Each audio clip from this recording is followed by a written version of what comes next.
Assalamualaikum warahmatullahi wabarakatuh. Waalaikumsalam warahmatullahi wabarakatuh. Bismillahirrahmanirrahim. Bismillahilladzi la ilaha illa anta subhanaka la ilma lana illa ma 'allamtana. Bismillahilladzi la ilaha illa anta subhanaka inni kuntu minadh dhalimin. Bismillahilladzi la yadurru ma'asmihi syai'un fil ardi wala fis sama'i wa huwas sami'ul alim.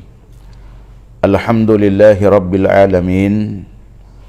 Alhamdulillahilladzi ja'ala taqwa libasas salihin. Ahmaduhu subhanahu wa ta'ala hamda 'abdin mu'tarifin bisidqil yaqin. Asyhadu an la ilaha illallah wahdahu la syarikalah al-malikul haqqul mubin wa asyhadu anna sayyidana Muhammadan abduhu wa rasuluh shadiqul wa'dil amin. Amma ba'du. Hadirin pemirsa netizen, warga Nahdiyin yang dimuliakan Allah Subhanahu wa taala.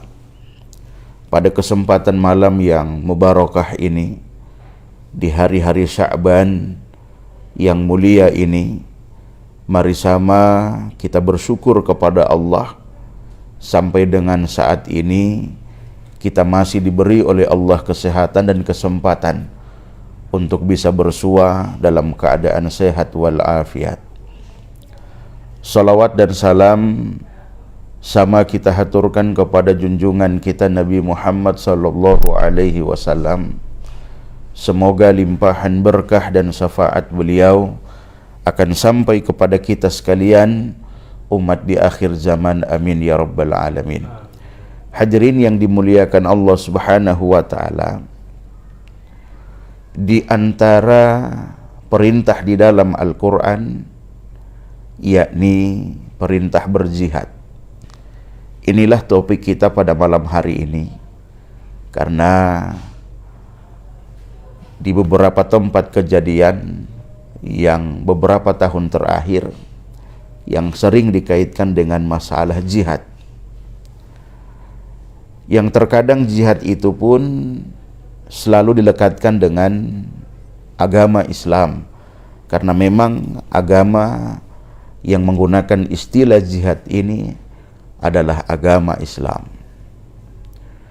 Tapi tentunya pemahaman jihad ini terkadang harus diluruskan, harus dibersihkan dari pemahaman-pemahaman yang keliru, sehingga setiap tindakan yang keliru yang dilabelkan dengan label jihad ini tidak akan merusak nama Islam itu sendiri. Menjadi satu yang mafhum, yang kita pahami semenjak almarhum Bapak Kiai Haji Abdurrahman Wahid, atau yang kita kenal dengan sapaan akrab Gus Dur, melihat kondisi negara dengan pemahaman-pemahaman agama yang radikal. Jadi kalau berbicara tentang radikal, ada radikal yang berputar pada pemahaman, ada radikal yang berputar pada tindakan. Melihat pemahaman-pemahaman yang radikal yang berakibat pada tindakan-tindakan radikal, almarhum Bapak Kiai Haji Abdurrahman Wahid atau Gus Dur itu menginstruksikan, memberikan perintah kepada seluruh jajaran Ansor se-Indonesia, Ansor Banser, di setiap hari-hari keagamaan, agama-agama yang non-muslim turut melibatkan diri dalam masalah pengamanan. Sehingga ini yang kita namakan bagaimana menjaga kebinekaan. Karena pemahaman-pemahaman radikal ini yang mengatasnamakan agama ini yang terkadang merusak sendi-sendi agama, yang sendi-sendi agama itu diantaranya menjaga kebinekaan, menjaga ukhuwah di antara kita. Di dalam Al-Quran begitu banyak ayat yang berbicara tentang jihad. Tetapi ketika ayat-ayat itu dipahami dengan pemahaman yang keliru, maka akan berdampak pada tindakan-tindakan yang keliru. Sebagaimana yang kita saksikan beberapa hari kemarin, bom yang terjadi di Makassar. Ya, ini kan akibat dari pemahaman yang keliru. Sehingga tidak ada salahnya ketika PBNU bersuara tegas mendorong pemerintah untuk cepat mengambil tindakan bagaimana membekukan organisasi-organisasi yang terindikasi berpemahaman radikal, termasuk HTI. Alhamdulillah sudah dibubarkan, sudah dibekukan. Tetapi berulang-ulang kali saya sampaikan bahwa jangan sampai hanya organisasinya yang dibekukan, tetapi oknum-oknum orang-orang di dalamnya, atau boleh dikata ustadz-ustadz yang ada di dalamnya masih leluasa menyebarkan pemahaman-pemahaman radikal. Ini tentunya yang tidak kita inginkan. Organisasinya kita bekukan, tetapi orang di dalamnya berjalan leluasa menyebarkan pemahaman mereka. Sehingga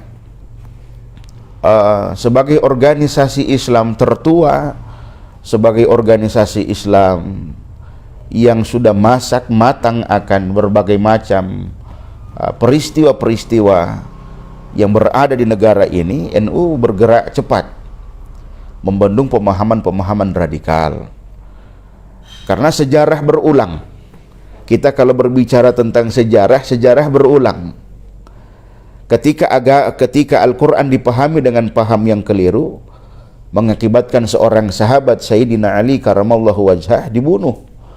Dan yang membunuh bukan orang lain, tapi orang yang Islam, yang hafal Quran, hafidhul Quran, wa qaimul lail wa shaimun nahar. Orang yang setiap hari puasa-puasa, orang yang setiap malam tahajud, orang yang menghafal Quran, yang namanya Ibnu Muljam atau Abdurrahman bin Muljam. Orang ini kelihatan soleh, hafal Al-Quran, sering tahajud, tetapi dengan pemahaman yang keliru dia menuduh Sayyidina Ali sebagai orang kafir, orang yang syirik. Sehingga menghafal Quran itu harus dibarengi dengan memahami Al-Quran yang benar. Dalam doa Rasulullah SAW yang sering kita baca, yang sering kita ajarkan di TPQ, TPA, Rabbi jidni ilman warzuqni fahman. Tidak cukup hanya ilmu, tetapi harus ada pemahaman. Tidak cukup hanya sampai pada menghafal. Kalau berbicara tentang ilmu itu kan bagian dari hafalan. Berikanlah kami ilmu, tapi tidak cukup hanya ilmu, warzuqni fahman. Harus sampai pada tingkat pemahaman. Hadirin pemirsa, netizen di mana saja berada, warga Nahdiyin yang dimuliakan Allah Subhanahu wa taala. Tidak ada satu agama dimanapun yang membenarkan tindakan-tindakan radikal. Bahasa tentang agama, bahasa tentang toleransi beragama sudah selesai di dalam Al-Quran. Perbedaan madhab, ada ayat yang mengatur lana a'maluna walakum a'malukum. Kalian dengan amal kalian, kami dengan amal kami. Silahkan beramal dengan madhab masing-masing. Yang madhab Syafi'i dengan Syafi'iyah, yang madhab Maliki dengan Malikiyahnya, yang madhab Hambali dengan Hambaliyahnya. Dipersilahkan. Ketika toleransi itu berkaitan dengan perbedaan akidah, maka Al-Quran pun berbicara lakum dinukum waliyadin. Sehingga sudah selesai. Tidak ada jalan radikal yang bisa merusak ini. Tidak ada. Sehingga di zaman Rasulullah SAW ada seorang pendeta Majusi. Seorang pendeta Majusi yang masuk Islam 2 tahun dia belajar Islam kepada Nabi Muhammad sallallahu alaihi wasallam. Tekun dia belajar. Setelah 2 tahun dia belajar Islam dengan benar kepada Nabi sallallahu alaihi wasallam, kemudian dia berkeinginan untuk mengislamkan anak-anaknya yang Nasrani Nazran. Jadi di zaman Nabi ada Nasrani, namanya Nasrani Nazran, di bagian Saudi Selatan. Begitu inginnya seorang mantan pendeta Majusi ini untuk mengislamkan anak-anaknya, seolah-olah ada penekanan karena merasa dia seorang ayah. Maka untuk menegur sang pendeta itu, turunlah ayat kepada Nabi Muhammad sallallahu alaihi wasallam, la ikraha fid din. Tidak ada paksaan dalam beragama. Seorang ayah yang berbeda akidah dengan anaknya pun dilarang oleh agama memaksakan kehendak. Apalagi kita yang tidak ada hubungan kekeluargaan, main bom kiri kanan hanya karena beda keyakinan. Ini tentunya di luar jangkauan ajaran Islam itu sendiri, terlebih-lebih kita yang berpahamkan Ahlus Sunnah wal Jamaah. Di dalam hadis Rasulullah sallallahu alaihi wasallam, kalau kita berbicara tentang konsep jihad, itu terlalu banyak. Menuntut ilmu itu jihad. Suami yang mencari nafkah yang halal untuk keluarga itu jihad. Bahkan kata Nabi, afdalul jihad, seutama-utama jihad itu kalimatu haqqin inda sultan jairun. Seutama-utama jihad itu menyampaikan kalimat yang benar di hadapan penguasa yang zalim. Ini kira-kira hadis yang sering disalah tafsirkan oleh orang-orang yang berpaham radikal, bahwa menegur pemerintah yang zalim itu harus dengan mencaci memaki. Menegur pemerintah yang zalim itu harus dengan cara membom. Ini pemahaman yang keliru. Seutama-utama jihad menyampaikan kalimat yang benar kepada pemerintah yang zalim. Sepakat para ulama, wabil khusus Ahlus Sunnah wal Jamaah, tidak ada kata caci memaki. Kita lihat riwayat Imam Ahmad bin Hanbal. Imam Ahmad bin Hanbal pernah ditahan oleh penguasa di zamannya, bahkan disiksa oleh penguasa di zamannya. Tetapi Imam Ahmad bin Hanbal tidak mencaci maki penguasa yang ada. Kita pernah membaca kisah tentang Imam Syafi'i, Abu Muhammad bin Idris Asy-Syafi'i. Imam Syafi'i pun pernah ditahan oleh penguasa di zamannya. Pernah dihukum oleh penguasa di zamannya. Tetapi Imam Syafi'i tidak pernah mencaci dan memaki pemerintah yang ada. Karena mencaci dan memaki pemerintah yang ada terindikasi memberontak, mengkudeta. Dan mengkudeta, memberontak pemerintah yang sah itu tidak dibenarkan di dalam Al-Quran, di dalam hadis Rasulullah, di dalam pemahaman Ahlus Sunnah wal Jamaah. Hadirin yang dimuliakan Allah Subhanahu wa ta'ala, sehingga mari kita sama-sama bertugas, atau tugas kita sama di tengah-tengah masyarakat, menjelaskan kedudukan jihad yang sering disalahartikan oleh sebagian orang, oleh oknum-oknum yang tidak bertanggung jawab. Kita punya tugas yang sama untuk meluruskan pemahaman ini. Tanpa kita sadari, di tengah-tengah masyarakat kita, tindakan-tindakan radikal itu belum nampak, tetapi pemahaman-pemahaman radikal itu ada. Tindakannya tidak kelihatan, tetapi pemahaman-pemahaman radikal itu nampak. Contoh, mengkafirkan orang yang beda. Semua orang yang berbeda pendapat digolongkan ahli neraka, atau yang kita kenal dengan bid'ah. Semua orang yang berbeda bid'ah. Ini kan pemahaman radikal. Dan pemahaman-pemahaman radikal ini yang dikhawatirkan akan sampai pada tindakan-tindakan radikal. Sebagaimana Abdurrahman bin Muljam, ketika dia berpemahaman radikal, maka dia bertindak membunuh Sayyidina Ali radhiyallahu an. Ini tentunya yang sangat kita tidak harapkan. Makanya mari organisasi-organisasi Islam yang khususnya yang besar, yang turut berjuang menegakkan negara ini.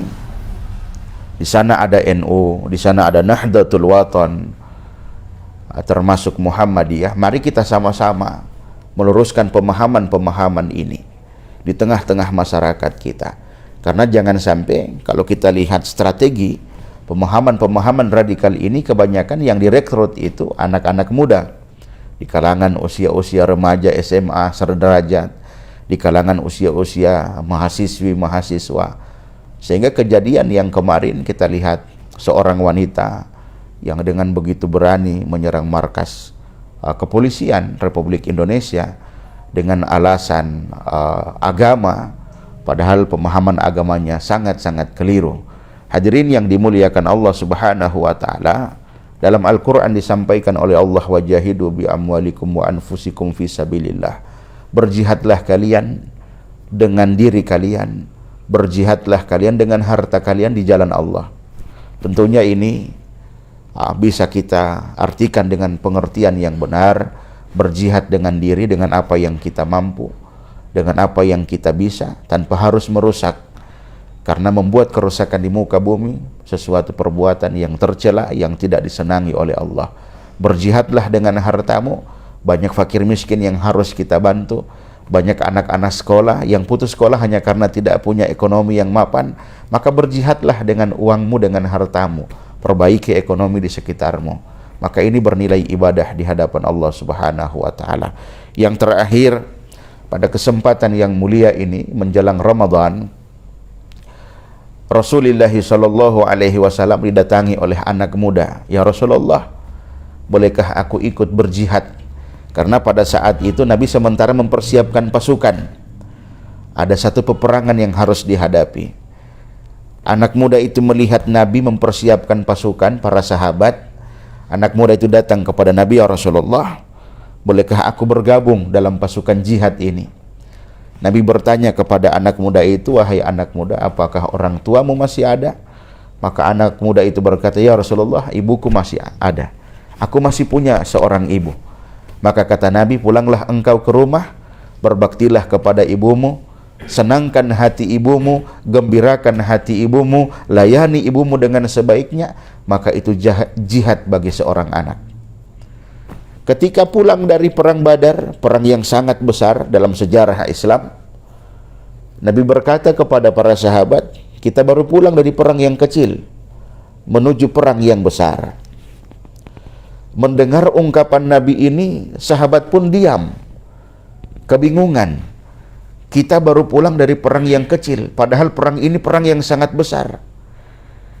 Kita pulang dari perang yang kecil menuju perang yang besar. Kita pulang dari jihad yang kecil menuju jihad yang besar. Kata Nabi, jihad yang besar itu jihad melawan hawa nafsu sendiri, melawan ketamakan diri, melawan kesombongan diri, melawan keangkuhan diri, melawan segala bentuk arogan dalam diri. Ini termasuk jihad fisabilillah. Sehingga mari kita berdamailah dengan diri untuk berjihad dengan diri sendiri. Mudah-mudahan kita membawa kedamaian di sekitar kita. Fadal. Ustadz, pertanyaan dari Andi Juwota, Lampung.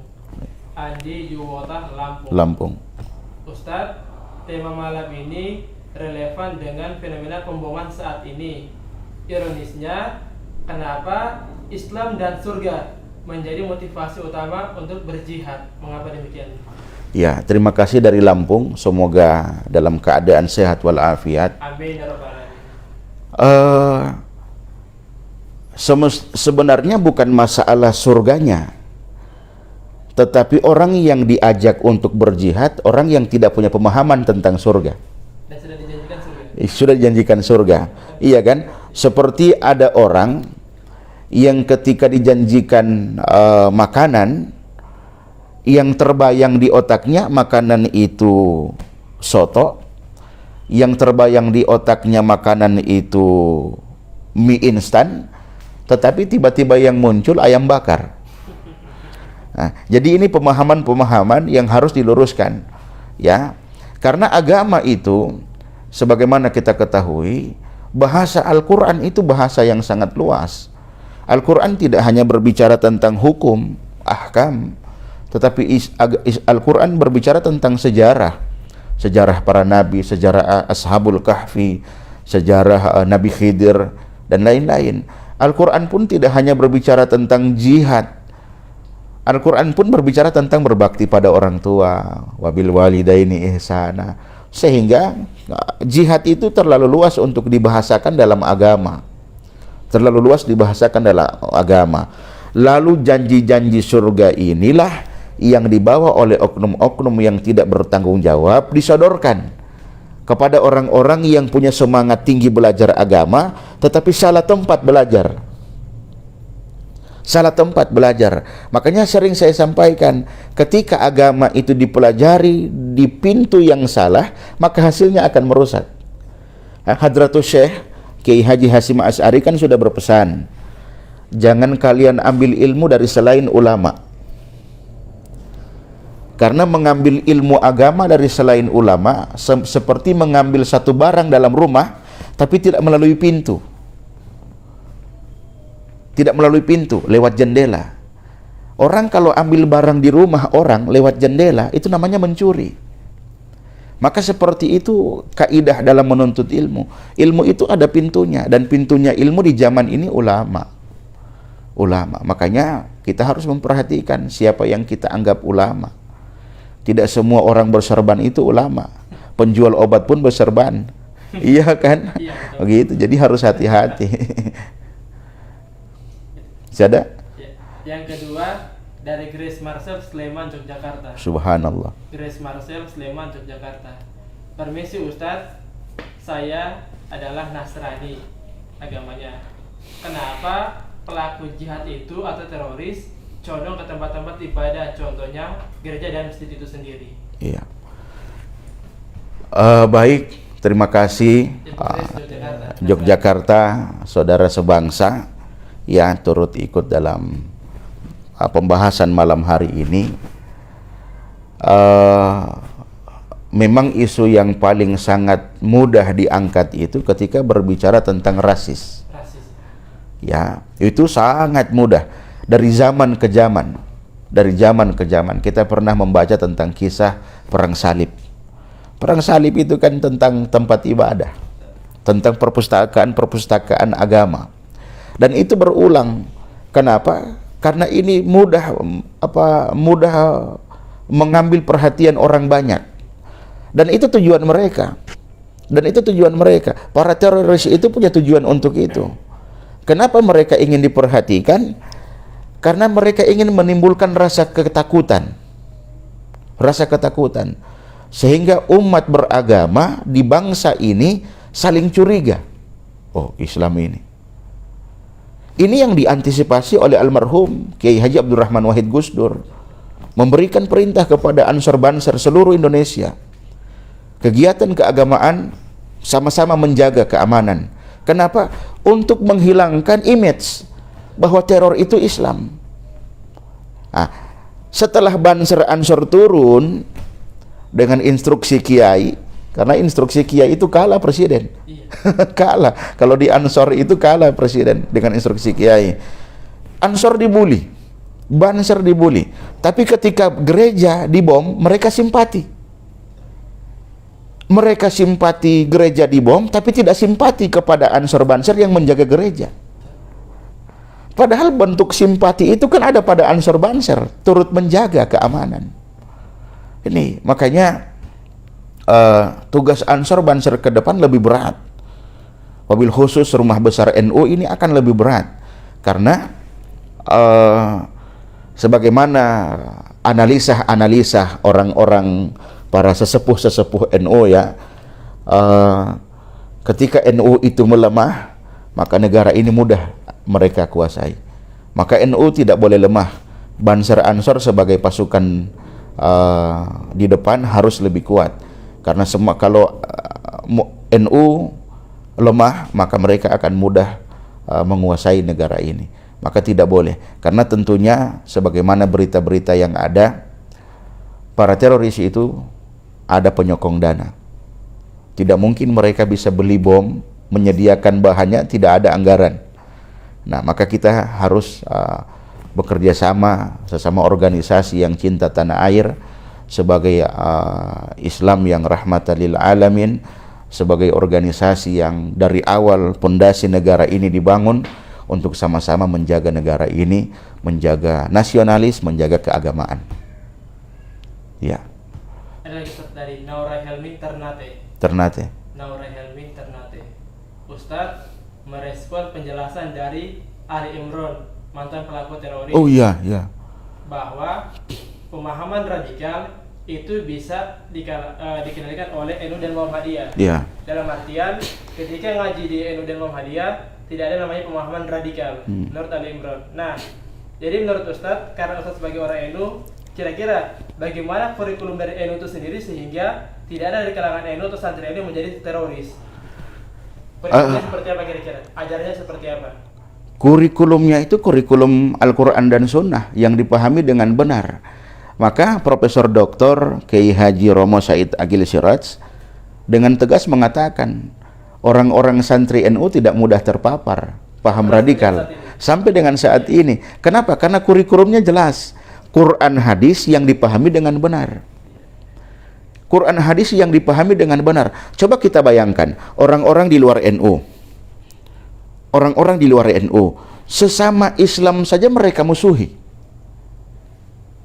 Sesama Islam menyembah Tuhan yang sama, mengucapkan kalimat syahadat yang sama, hanya karena beda masalah furu'iyah mereka musuhi, bid'ah, syirik, ahli neraka. Bagaimana dengan orang di luar Islam? Kalau sesama Islam saja mereka musuhi, bagaimana dengan yang di luar Islam? Maka apa yang disampaikan oleh Ali Gufron ya, mantan Ali Imron ya, itu benar. Cukuplah NU dan Muhammadiyah. Yang ngaji di NU tetap di NU, yang ngaji di Muhammadiyah tetap di Muhammadiyah. Kenapa? Sudah seperti inilah kurikulum yang ada. Kurikulum yang ada. Kita kalau bicara tentang radikalisme teroris di Indonesia, ini kan baru sekitar 20 tahunan. Baru muncul, bahkan 15 tahunan. Kemarin-kemarin tidak ada. Orang sholat 88, orang sholat 20-20, yang ke gereja, yang ke masjid, yang ke pura. Tidak ada seperti ini. Nanti akhir-akhir ini ketika pemahaman-pemahaman radikal itu muncul, dibawa oleh orang-orang atau oknum-oknum yang terpapar, yang sempat belajar mungkin di Timur Tengah, mungkin belajar di Taliban atau di mana. Ini yang harus diantisipasi, sehingga PBNU Romo Kiai Said Agil Siraj tegas. Pemerintah harus tegas. Pemerintah harus mengambil tindakan kepada pemahaman-pemahaman radikal. Tidak bisa hanya didiamkan, harus tegas.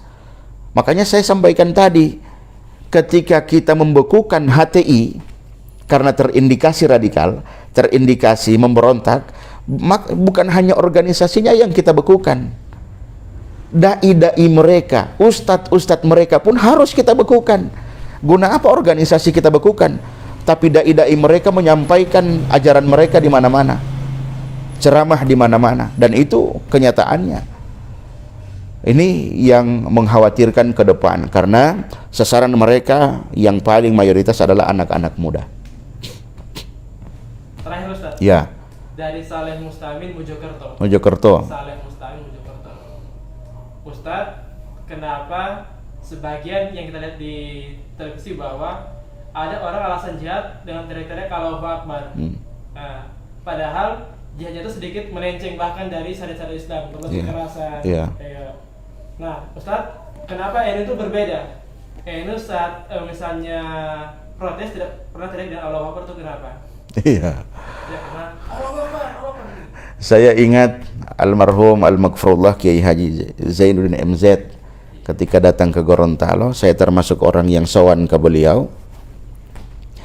Beliau bilang, kadang kita bingung. Ada yang ribut, dua kelompok. Yang sebelah teriak Allahu Akbar, yang sebelah teriak Allahu Akbar, yang mana yang harus kita bela? Sama-sama Allahu Akbar. Kalau dulu orang teriak Allahu Akbar, musuhnya Belanda, jelas. Bung Tomo, Jenderal Sudirman, Allahu Akbar, karena yang mereka lawan penjajah. Tapi sekarang kita mau teriak Allahu Akbar, siapa yang kita musuhi? Iya kan? Kalaupun pemerintah itu salah, kita berkewajiban menegur. Tapi kan ada tata keramanya. Tata kerama. Makanya NU semenjak almarhum Gus Dur bikin satu organisasi politik untuk menyampaikan aspirasi politik yang namanya PKB. Supaya kita bisa menyampaikan aspirasi, tidak harus teriak ke jalan. Tidak harus, karena begini, dampak psikologis masyarakat itu akan terbentuk di situ. Ketika apalagi organisasi NU itu tidak besar. Organisasi NU itu tidak besar, tapi raksasa. Raksasa. Ketika organisasi yang raksasa ini turun ke jalan, bagaimana kondisi jiwa masyarakat? Mawala umuhaliwati. Iya kan? Nah, itu yang dijaga. Itu yang dijaga. Maka menyampaikan aspirasi, saya ingat waktu kasus tentang undang-undang tenaga kerja ya. Ketika orang turun demo, orang teriak-teriak di jalan, bahkan ada yang mencaci maki, Ketua DPR RI malah sowan ke PBNU membahas tentang undang-undang tentang tenaga kerja. Nah, begitu cara NU bekerja, mengkritik untuk membangun, menegur, tapi tidak harus memaki. Karena mencaci maki bukan akidahnya kita, bukan cara kita untuk meluruskan orang yang salah. Sehingga ya, insya Allah ke depannya ini menjadi tugas kita semua sebagai anak bangsa, orang-orang yang beragama, untuk senantiasa menciptakan rasa aman, memberikan pemahaman yang benar tentang jihad, bahwa jihad itu dalam rumah kita pun bisa. Menyenangkan hati orang tua itu jihad, berbagi kebahagiaan dengan tetangga itu jihad, suami yang mencari nafkah yang halal untuk keluarga itu jihad, orang yang menuntut ilmu itu jihad. Sehingga tidak terbentuk di pemikiran orang jihad harus pakai bom. Tidak, pakai pena belajar itu jihad, membantu orang tua jihad. Ini yang harus sama-sama kita bentuk di tengah-tengah masyarakat. Karena sudah tidak ada pertanyaan, saya akhiri dengan doa dan harapan yang sama. Menjelang Ramadan, semoga Allah berikan umur yang panjang, sehat lahir batin. Semoga negara ini selalu dijaga oleh Allah Subhanahu wa taala, jauh dari pemahaman-pemahaman radikal, jauh dari tindakan-tindakan radikal. Semoga ulama-ulama kita dijaga oleh Allah Subhanahu wa taala. Semoga pemimpin-pemimpin kita dijaga oleh Allah Subhanahu wa taala. Semoga Ramadan tahun ini semakin khusyuk dalam beribadah kepada Allah. Amin. Terima kasih. Lebih dan kurang tolong disempurnakan. Wallahul muwafiq ila aqwamit thariq. Wassalamualaikum warahmatullahi wabarakatuh.